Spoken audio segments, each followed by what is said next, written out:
Bienvenidos amigos oyentes al programa Los Compositores y su Música, realizado por el maestro Rodolfo Pérez González. Maestro, bienvenido a su programa. El compositor invitado para este día es el irlandés John Field. Desgraciadamente, de estos grandes intérpretes pues, del pasado, es muy poco lo que pudo quedar, queda la obra. A su regreso, Phil hizo algunas visitas y escuchó a algunos de los intérpretes famosos, y escuchó a Chopin. Y el concepto sobre Chopin fue como que lo descartó, dice que era un talento de cuarto de enfermo. Es una cosa tanto cruel. Muy duro. Es muy duro, y sobre todo para un músico que era realmente, pues uno que era un genio. Es que el caso de Chopin en Chopin no se puede hablar de talento, en Chopin hay que hablar de genio. Cuando ya no pudo ni con París ni con nada, esto se fue para Italia, a calentarse los huesos, y se enfermó en Nápoles. En Nápoles estaba en una pobreza y en una situación espantosa. Aparte de eso, que en Nápoles no había quién es este señor, porque a los napolitanos nunca les importó mucho un pianista. Un pianista es un señor que toca un piano, y el piano que lo toque en su casa y que nos deje oír la ópera. Los napolitanos, muy interesados en la música cantada, pues poco interés le pusieron al señor que se estaba muriendo de necesidad y de enfermedad en un hospital. Sin embargo, apareció por casualidad una familia rusa que sabía quién era él, pues porque lo conocía por los conciertos y por los escándalos que había hecho en San Petersburgo, y lo sacó del atranque. Pues pagaron la cuenta del hospital y lo embarcaron muy bien aviado otra vez hacia Rusia, que era como su destino. Él llegó a Rusia en el año 1837, muy mal. En su lecho de muerte, esto no se sabe si fue cierto o no, pero por lo menos se le atribuye este diálogo que le preguntó un sacerdote: ¿es usted protestante? Contestó: no. ¿Quizá es católico? No importa. ¿Entonces es calvinista? No, no soy calvinista, soy clavecinista. Esa gana de tomarle el pelo a todo el mundo, pues no lo abandonó ni en el lecho de muerte. De esta anécdota, como decíamos, no hay ninguna constancia que sea verdaderamente histórica. Es un chisme simpático, pero de todas maneras lo retrata muy, muy bien. Hay que destacar, por ejemplo, algunas de las actuaciones más notables del señor Phil en San Petersburgo, por allá en 1804. El conde Orlov le ofreció, después de un concierto, el cargo de pianista de la corte. Y dijo Phil así con mucho desgano, dijo: la corte no es para mí, porque yo no sé hacer la corte. Un juego de palabras, hay como traído los caballos, pero en todo caso lo mandó al diablo. Y en París, después de 2 o 3 conciertos, se desapareció nuevamente vía Moscú. La actividad que fue ya la de profesor de piano fue una profesión pues muy mal desempeñada, como decíamos ahora. Esa cosa que se dormía o que llegaba borracho. Es que la parte más grave era que lo único a lo que le ponía alguna atención era a la digitación. Tocara como le da la gana y lo que quisiera, y claro, se convirtió en un pésimo maestro. Finalmente pues ya nadie quería estudiar con él, pero en lo que sí insistía él era en que se escuchara muy buena música. Ahí hay una cosa que es clave, es decir, a una persona la buena música la educa, la conduce a otra buena música, porque es que el procedimiento y la manera como se llega, digamos, al corazón de la música es a través de la buena audición y de la audición atenta.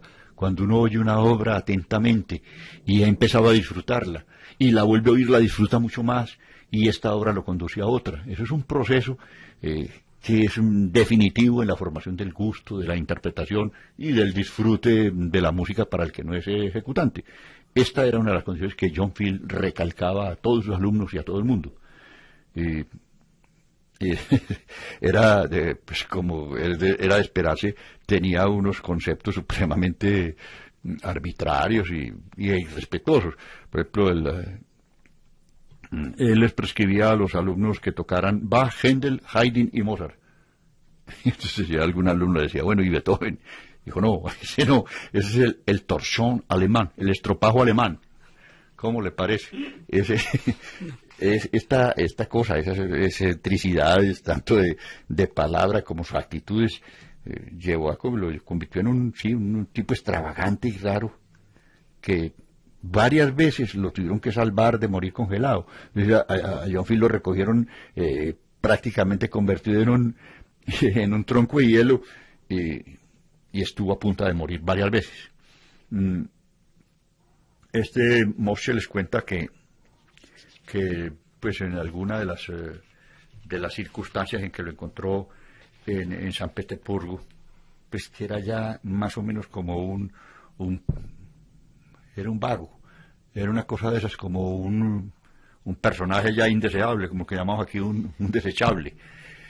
Moshe, que admiraba tanto su manera de tocar, decía que carecía de espíritu, que ya a lo último eso no tenía ni matices ni profundidad, y que fue una cosa muy lamentable el cómo pues toda esa disomanía lo fue llevando a un relajamiento total, aún en el campo profesional. Cuando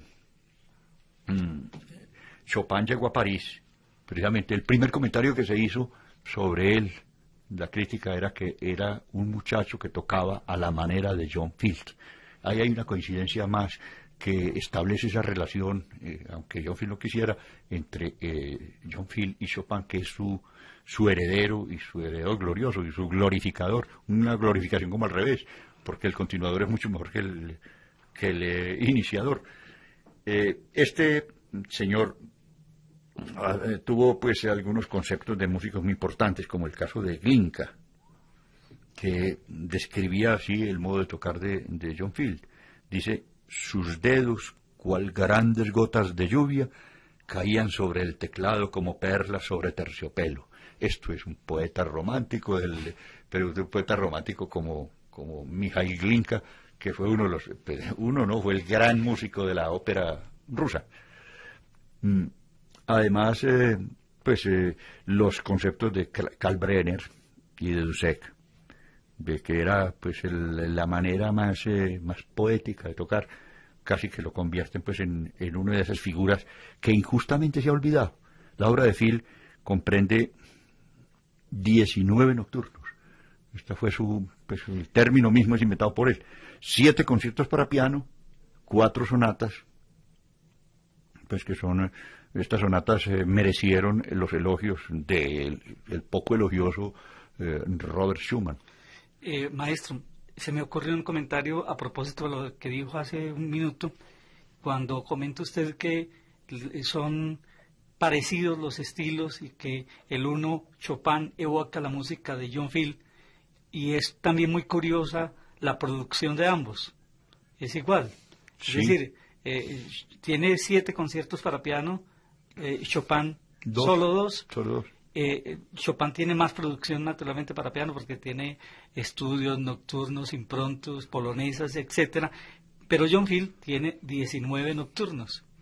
Sí, es curioso que sean el mismo número de nocturnos. No hay música pues sinfónica ni otro tipo de música. Nada, no tuvieron, pues no sintieron nunca como interés mayor por hacer música sinfónica. Es decir, era tal vez el espíritu ya habíamos dicho al principio, siempre fue una persona como muy tímido, muy acomplejado, John Field. Y Chopin muy enfermo. Y que por lo mismo se convirtió en una persona como egocéntrico, como reconcentrado. De todas maneras, la producción de Field era fácil. Es decir, componía de una manera desenvuelta y un poco más corrida que la de Chopin. A Chopin le costaba un trabajo espantoso la composición. Nadie sabe por qué. Es decir, el procedimiento de composición de cada músico es muy distinto y muy particular, es casi personal. Pero el caso de Chopin era que, pues, en la época de Varsovia, antes de los 20 años, podía improvisar horas enteras, valses y mazurcas y todas aquellas danzas para que bailaran los amigos allá en la casa. Y eso pues con una frescura y con una facilidad extraordinaria.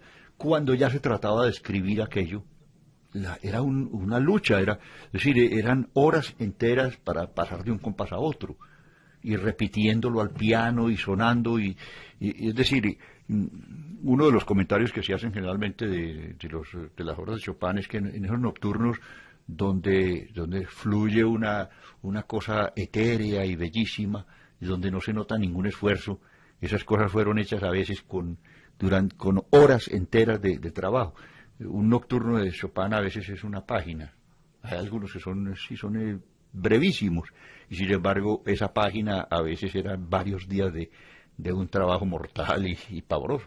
En cambio John Field las escribía entre una borrachera y otra, pues, es decir, en un guayao. La facilidad tal vez se refleja también en la superficialidad en cuanto a la comparación que podría hacerse con Chopin. Chopin siempre es muy hondo y John Field es muy elevado, pero a veces no tan hondo. Los críticos de la música de John Field destacan de los 19 nocturnos el número 12 como uno de los más bellos y expresivos de los 19, y John Field parece que también así lo consideró, porque utilizó ese nocturno número 12 como el movimiento lento del concierto número 7 para piano y orquesta.